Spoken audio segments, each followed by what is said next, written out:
This museum, our museum, will stand as a powerful reminder to Black history is American history. Let me say it again. Black history is American history. Local leaders gathered to celebrate a giant check from the state of Florida. Liz Ryan tells us what it will build. A long-awaited and hard-fought Black History Museum. The $1 million appropriation is the first step in bringing this museum from a dream to a reality. Greg White is the founder of the West Augustine Historical Community Development Corporation.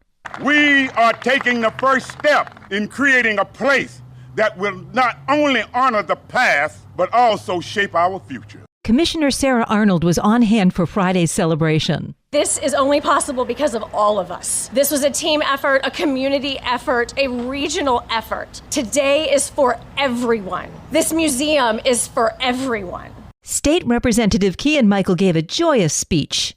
We gathered to honor the past, celebrate the present, and commit ourselves to a future where our Black history is not just preserved, but embraced as an essential part of Florida's identity.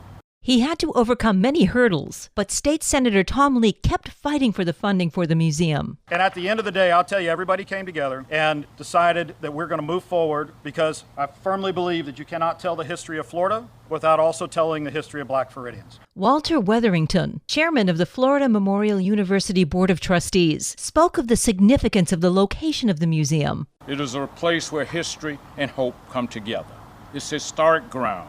The former site of our university in West Augustine, where the foundations of education and justice were laid for generations past and those yet to come. The expansive 17-acre campus will be home to the museum, gardens, a vibrant research facility, and a performing arts center complex. This local news is a service of your hometown Toyota dealer, Beaver Toyota in St. Augustine, conveniently located off I-95 at exit 311. In other news, if you have a new photo that you just recently took of a veteran that includes the American flag, or you have an old one that you've tucked away in a box under your bed, please submit them to this contest. That's exactly what we're looking for. a picture tells 1,000 stories. St. Augustine resident Rick McAllister is a Vietnam veteran and active in veterans' issues and causes. A photographer himself, he spearheads a photo contest. Veterans and people who love a veteran are encouraged to submit a photo that's meaningful to them and that they'd love to share. Rick tells us this year's theme: the veteran and the American flag. So we hope to see images that have a veteran and an American flag in it in one capacity or another. Rick gives us an example. A veteran at a national cemetery placing a flag at the foot of the headstone.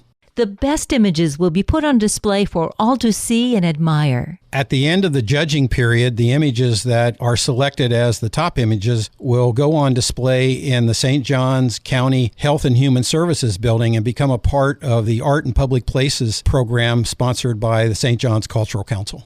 If you have a special photo of a veteran and a flag and you'd like to submit it, Rick tells us where to send it. Rick McAllister at photoworks@aol.com. That's F as in Frank, OTOWURKS @AOL.com. Photo submissions are due by the end of the month. For St. Augustine's Local Morning News, I'm Liz Ryan.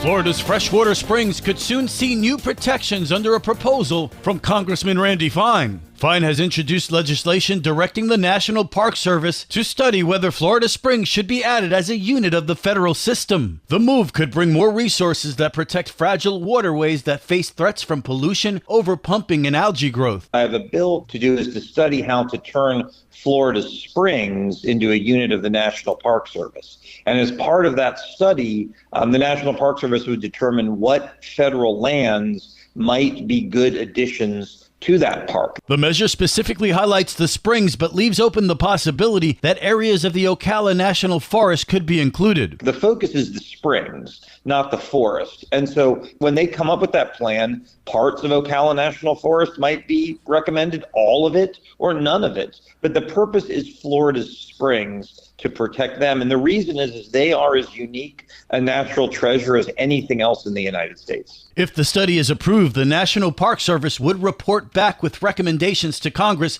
on how to best safeguard the state's springs for future generations. And now you're up to date with St. Augustine's Local Morning News. I'm Rich Carroll.